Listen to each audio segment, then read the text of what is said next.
Assassin's Creed Mirage is a compromised game. 15 years into the franchise, and there is a noticeable and very vocal split in the fan base. People who like the new direction of expansive RPGs that the new games had gone in, and people who very loudly didn't and wanted the franchise to return to its roots. Mirage is an attempt to appease that sort of player. It strips out the RPG elements, it returns to a much greater focus on stealth and urban level design. It has you playing as an assassin with a white hood and a hidden blade that's even mounted the right way around.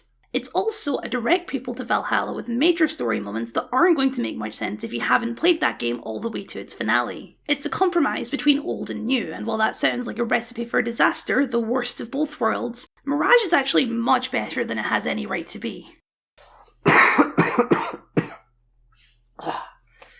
I got COVID in 2025. The freaking audacity, quite frankly. Anyway, let's just do this thing.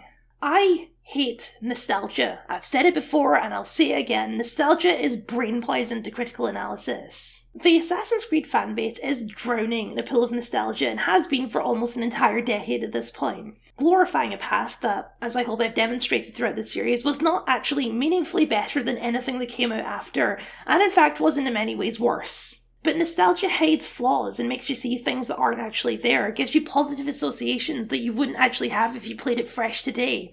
It's poisonous. I hate it. And despite how much I hate most of all that I am not immune to it.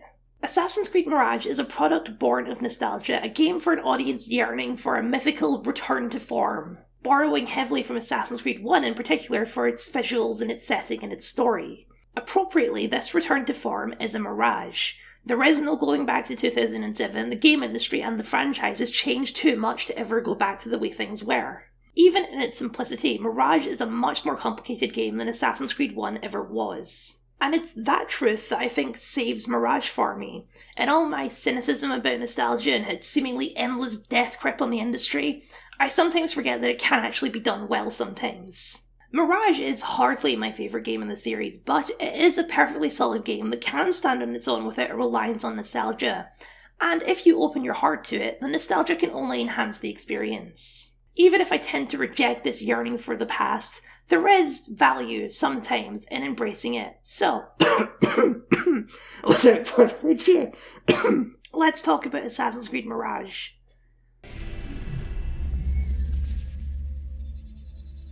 You asked me once about this memory. I lied. I told you it was lost. I worried the wrong lesson would be learned. But this man lived many lives, and he has much to teach us.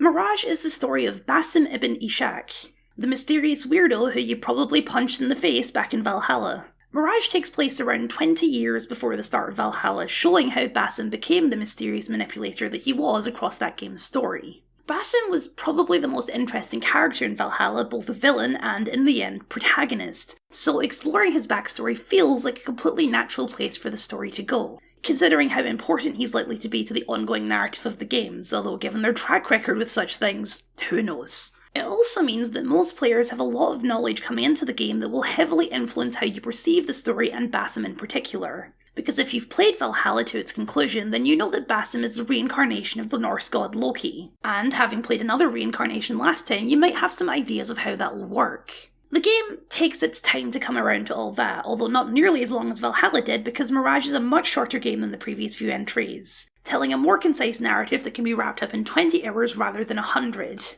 We open with Basim and his childhood friend Nahal on the streets of Anbar, living as petty thieves. Much like they did in the previous games, the assassins, still technically the hidden ones in this era, sometimes hire thieves to do work for them, particularly a fierce woman named Roshan. Basim wants more of life. He wants to join the assassins because he sees them as folk heroes, the kind of aspirational life he wants for himself. Basim is very different to how he appears in Valhalla because the Basim we met in Valhalla was never Basim at all, it was always Loki. Mirage is an introduction to the real Basim, a man who is generous, honest, and a little later on, extremely professional. All qualities that the man we meet later is not. A job gone wrong leaves Basim with no other option than to join the assassins, so Roshan takes him to their fortress in the mountains to train, Alamut. This is a more interesting bit of nostalgia than a return to Masyaf would be, at least it is for us, because if you've been watching the series from the very beginning, you may remember that the Assassin's Creed series actually finds its origins here in Alamut, or at least the novel Alamut by Vladimir Bartol. This is the origin of the real-life assassin as well. Not quite yet, that won't come for another 200 years or so, but it will be right here in Alamut. It's a type of nostalgic callback that works on two levels. It's evocative of Assassin's Creed 1, with another fortress in the mountains and a village full of assassins. But if you're a super nerd who's read the source material, then there's even more meaning in actually seeing Alamut being constructed. Unfortunately, you don't actually get to go into the castle and see Hassan's gateway to heaven firsthand. You spend all of your time training in the valley below, meeting all of the supporting characters who will carry throughout the rest of the game, and eventually chopping your finger off, as is the custom of the time. Alamut only makes up the prologue and epilogue portions of the game. The game's primary setting is Baghdad, jewel of the Abbasid Caliphate. While actually pretty far away from Jerusalem and Damascus, the Muslim architecture is evocative of Assassin's Creed 1, but with 15 years of technical enhancements and a much greater dedication to historical authenticity than the first game ever bothered with. Which is interesting because Baghdad has the exact same problem as the cities in the first game, which is that nobody actually knows for sure what it looked like. Baghdad was destroyed by the invading Mongols in the 13th century, leaving pretty much none of the original city still standing. So, almost everything in the game is an educated guess based on the little information that still remains. Considering that, Mirage's Baghdad is an artistic marvel. It's evocative of the Lego brick construction of the first game cities while feeling so much more real than those cities ever did. It blends architectural styles from across the Muslim world in a way that might not be strictly accurate. Again, we literally can't know for sure, but it is evocative of what Baghdad represented as the centre of the Muslim world. Baghdad was what they call a ringed city, which gives the whole place a fantastical quality. It feels like a place out of a fairy tale, but it was real, at least as far as we know. On the outsides of the wall is the working city, where people live and work and study. Then within the circular wall that dominates the skyline, the rich and powerful who run the city. And then at the very centre of that, the palace of the Caliph and his family. There's also a chunk of wilderness that surrounds the city, but it's inverted from the last few entries. The wilderness is secondary to the urban sprawl of Baghdad. A momentary escape before you dive back into Baghdad's winding streets. Baghdad is not the series' most impressive city, that still goes to Unity's Paris, but it is a contender and an absolute breath of fresh air coming from the endless fields and historically nonsense castles of Valhalla's open world. Which is especially interesting because Mirage started its life as a DLC expansion for Valhalla. I think more is made of this DLC origin story than is strictly fair. While the original idea was a DLC where Eivor went to the Middle East, this was changed into a separate game very early in the production process, a decision which I am thankful for because Basim is a much more interesting protagonist than Eivor ever was. Mirage is the first game by Ubisoft Bordeaux, who had previously only worked as a support studio for the series, including the Wrath of the Druids DLC for Valhalla. Mirage is technically considered a mainline game, but in a similar sense to how Rogue is a mainline game. A smaller studio working on a smaller game while the big boys put all their work into the next big titles. Mirage has the same foundations as Valhalla, but it does an admirable job of twisting those foundations backwards to create a more classic Assassin's Creed experience. Although interestingly, the place where it lands isn't a remake of Assassin's Creed 1, and is instead a very late sequel to Assassin's Creed Syndicate. Some people who were looking for a return to classic Assassin's Creed were disappointed to discover that, but the reality is that there is no going back once you add a crouch button. And Mirage manages to pick up pretty much exactly where Syndicate left us when it comes to stealth-focused gameplay. For the first time since Syndicate, you have proper eagle vision for scouting areas along with an eagle which you can use to tag enemies, combining the best of the old and new styles. There is no RPG leveling tied to the Hidden Blade, it is an instant kill on anyone provided you can get close enough. And the game also returns all of the tools that made up the stealth gameplay of the previous games like smoke bombs, blow darts, noisemakers and throwing knives, giving you about infinitely more options in stealth than you had in Valhalla. Stealth isn't just more viable than it's been in the previous couple of entries, it's more essential with the reworked combat system. Basim doesn't get access to a wide variety of melee weapons, he has a sword and a dagger and that's it, my least favourite combo in all of the RPG games. But unlike the previous games, it's very rare that you're forced into an open combat situation. The combat is balanced to be manageable against one or two enemies, but against large groups you're clearly out of your element. Tougher enemies are genuinely tough and can't even be injured from the front. You have to get behind them. This communicates a feeling better than any other Assassin's Creed game has that you are out of your element in open combat. You could theoretically run through the whole game like Eivor, but you would have to be a master swordsman to pull it off, even on lower difficulties. The one thing that is entirely borrowed from Valhalla is the exploration loop. Each district of the city has a big checklist of things to find, including, of course, weak walls that you have to explode with an exploding jar. However, the primary problems with the Valhalla system, that the rewards were meaningless and the map was too big, are both solved by Mirage. Different collectibles are tied to different NPCs who will give you rewards for collecting them. The golden chests for either gear or upgrade resources have been condensed into just gear chests that will give you an upgrade schematic when you find duplicates. Which still isn't a great reward, but all of this tangential exploration is just a lot more engaging when it's something you're doing while moving between other things. Not, as it so often is in Valhalla, something that you're going out of your way to do. The sting of a bad reward matters a lot less when it took you 1 minute and not 5. One of the most interesting collectibles is historical points of interest. Mirage doesn't have a Discovery Tour, instead Discovery Tour is integrated into the main game with this collectible. Each node will give you a burst of real historical information about the culture, politics, architecture, or any other tidbits about 9th century Baghdad. Sure, these have no actual gameplay reward, but isn't knowledge its own reward? One of the biggest gameplay changes is also a change to the structure of the story, which is that the quest screen and the Cult of Cosmos screen, or rather the Order of Ancient screen, have been combined into one big investigation screen. It feels a little awkward to navigate at first, but I absolutely love the culminative conspiracy board effect it leaves. The story of Mirage is, for the most part, a hunt. The Order are up to no good in Baghdad, and you've got to figure out who they are, what they're up to, and then put them down in a very classic Assassin's Creed way. And by classic, I do mean the assassination missions from Unity and Syndicate.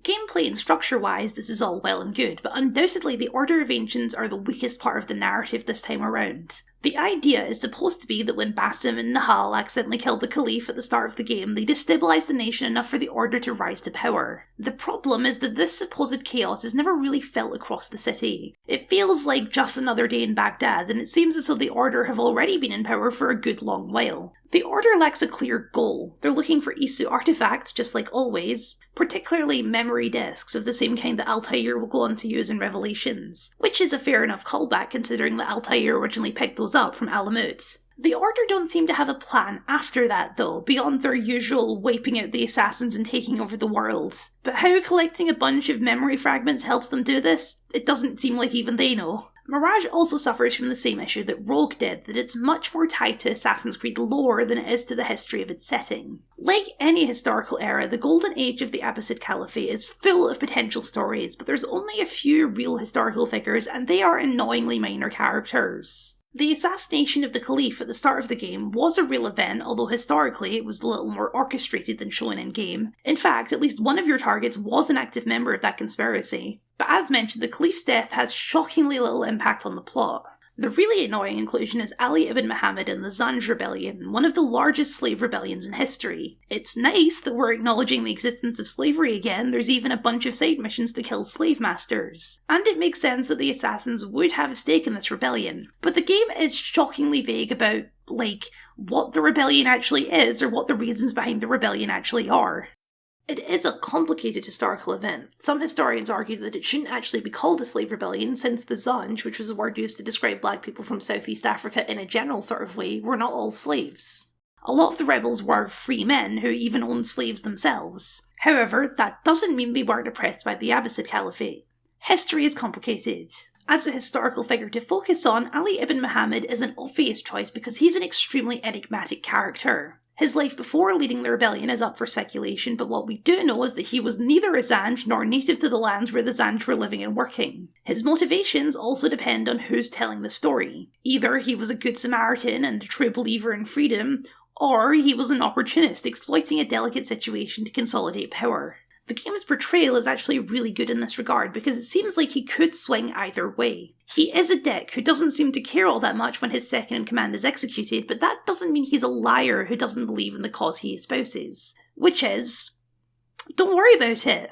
The game never explains who the Zanj are, or why they're rebelling, or who they're even rebelling against. It's just the idea of a rebellion. It's very strange. It's only a minor part of the plot, just some assistance with a couple of Basim's targets, and then Ali and his rebels disappear back into the ether. It's not what the game wants to be about, so it doesn't bother getting into it. Mirage does not feel too short like Rogue did. By the end of the game, it feels complete and like it accomplished everything that it was trying to do. So my problem isn't lack of time, it's more lack of ambition. The game is much more interested in telling the story of Basim than it is in telling the story of Baghdad. And I suppose appropriately for a game so much about nostalgia, this has been a persistent critique of several of the games over the years.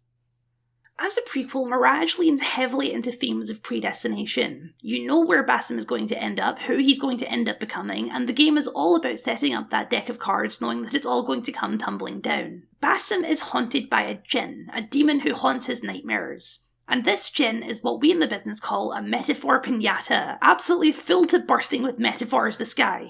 Basim is torn between the past and the present, between his former life as a thief and his friendship with Nahal, and his new life as a hidden one and his commitment to the Brotherhood. The Djinn becomes a personification of this conflict. Roshan, his mentor, is very insistent that the past should be left in the past, that Basim should suppress these things and focus on the here and now. Not in a cruel or arrogant way, but in her own bristly way out of sincere care and concern. This is the philosophy that she lives by, and in a later conversation with her we get a hint as to why.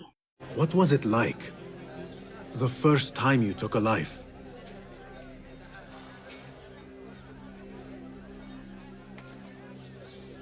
I barely recall. It was a man I used to know well. Before all of this. Before the Hidden Ones. You do not remember? My memories are buried next to him. I refuse to let his death hunt me. The way his breath hunted me when he was alive. I won't let the past define me. This is why I now consider myself the daughter of no one. Did Roshan murder her abusive dad? It sure sounds that way, but she's beyond that now. She will not let that past trauma define who she is. Rejecting her past has brought Roshan comfort, and she hopes to pass along that same comfort to Basim. Since, when he and Nahal accidentally murdered the Caliph, it resulted in the deaths of all of their fellow street urchins. Roshan sees the harm of dragging along that sort of baggage and pushes Basim to leave it behind.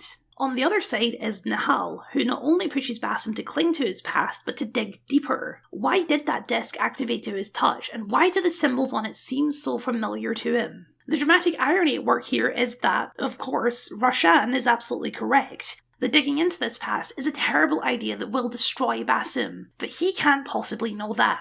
At the same time, being an assassin is what's bringing this conflict to the surface. In the beginning, the Djinn is relegated to his nightmares, but then it starts appearing to him after the deaths of each of his targets. Something about this violence and espionage brings it to the surface. Basim is doomed by circumstance and the nature of prequels to face the Djinn and come out the other side a very changed man. And the path to get there more and more makes you wish that there was any other path Basim could take. But this ain't one of the RPGs, except for one inexplicable dialogue choice at the end of one of the side quests. Basim is a good man and a good assassin, with the potential to be one of the very best. Held on a pedestal alongside the likes of Bayek or Altair or Ezio, but his past dooms him, a past that isn't even really his. The final member of the Order tells Basim that the answers he's looking for can be found under Alamut, a secret that the assassins are keeping from him. Roshan pleads with him not to go, to let the past stay in the past. But that sense of curiosity and that nagging feeling of something more is too great. The Djinn must be faced.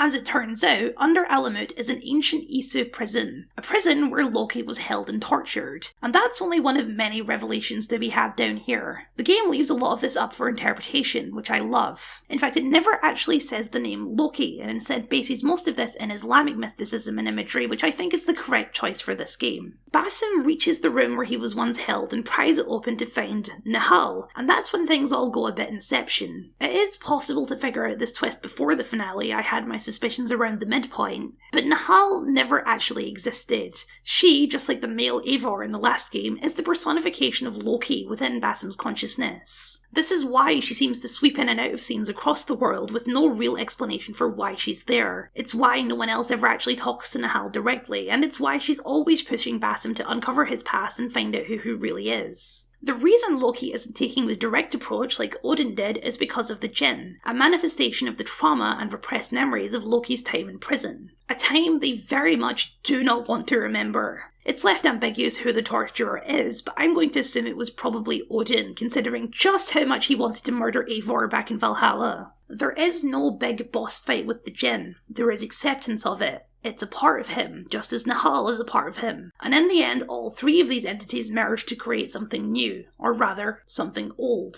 If you enjoy the mysticism crossed with sci-fi parts of Assassin's Creed, then this sequence is some top-tier stuff that recontextualizes the entire game. On par with the end of Valhalla, but without the slog of playing through Assassin's Creed Valhalla. As much as it's all rooted in Islamic imagery, it does have direct ties back to Norse mythology. The imprisonment of Loki is a huge part of his mythos. It is, after all, the reason we have earthquakes. Nahal appearing as a woman also makes a certain kind of sense because Loki was known to switch genders on the regular. He is, quite famously, the mother of Odin's eight-legged horse Sleipnir. Because Norse mythology is just like that.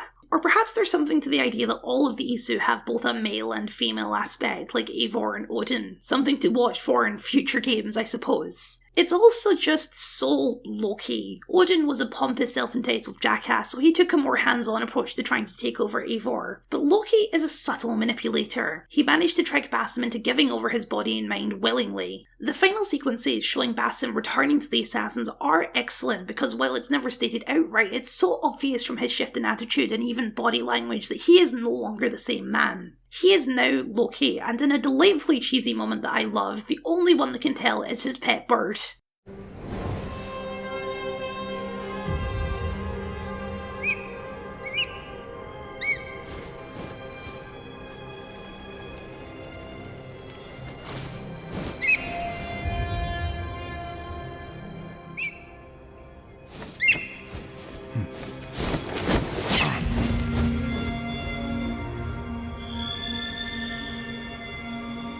According to Sarah Beaulieu, the game's narrative director, this was actually the first scene she wrote for the game. And yeah, it's a really cheesy moment to hit, your pet can always tell, but I just think it works, the exact right level of punch to make the ending really land. The whole game has been building to this moment, but this was never a victory. An ancient trickster god has returned to the world, and in the end there was nothing anyone could have done to stop it. Mirage has no modern day story outside of the opening narration, and it doesn't need one. This was the story of Basim, and Basim is gone now. It's hard to say that I wanted more from Mirage when I didn't want Mirage at all. I had absolutely no expectations for this game after Valhalla. I didn't even play it for 2 full years because Valhalla had so thoroughly burned me out on the franchise. So, sure, I would have liked a story that tied in more directly to the politics of the setting, but after Valhalla, I'll count my fortunes that the game at least tells a tight and cohesive narrative. Mirage is a hard game to talk about because, on paper, it does everything that it was set out to do with a high level of competence. It's just hard to get very excited about that because what it was trying to do is just fine. It's not trying to push boundaries, it's not trying to rock the boat. At most, it's trying to ingratiate itself to pissed off, nostalgia-hungry fanboys, and I just don't think that's possible. The comments about how Assassin's Creed is dead are never going away at this point. I like Mirage, I had a good time with it, but it's a middle-of-the-pack entry at best. It's not noteworthy enough to get more than a friendly thumbs up. Good job, you passed. But hey, if they want to keep putting out these smaller focused games in between the giant RPGs, I'm not going to complain, I'll keep playing them, sure. I shed my skin once, in another time, another place. But I am whole again. I remember. And as for those who thought to bind me, should any of them still walk the earth, I so look forward to our reunion. But until that day, a new world awaits. Thank you for watching, and a very special thank you to my wonderful patrons for your continued support. If you'd like to see your name up here, or just support the work that I do, then please consider signing up, it would mean a lot to me. As well as a like, comment, share, subscribe, and ring the bell because that eagle is back, and it's hungry for blood. To see my entire Assassin's Creed series critique, you can click this playlist up here. I've been doing this for so long now that an entire new game has come out, so we've got one more left, stay tuned for that. Or, for something else, here's a video about Dragon Age the Veilguard, a game that is good, actually.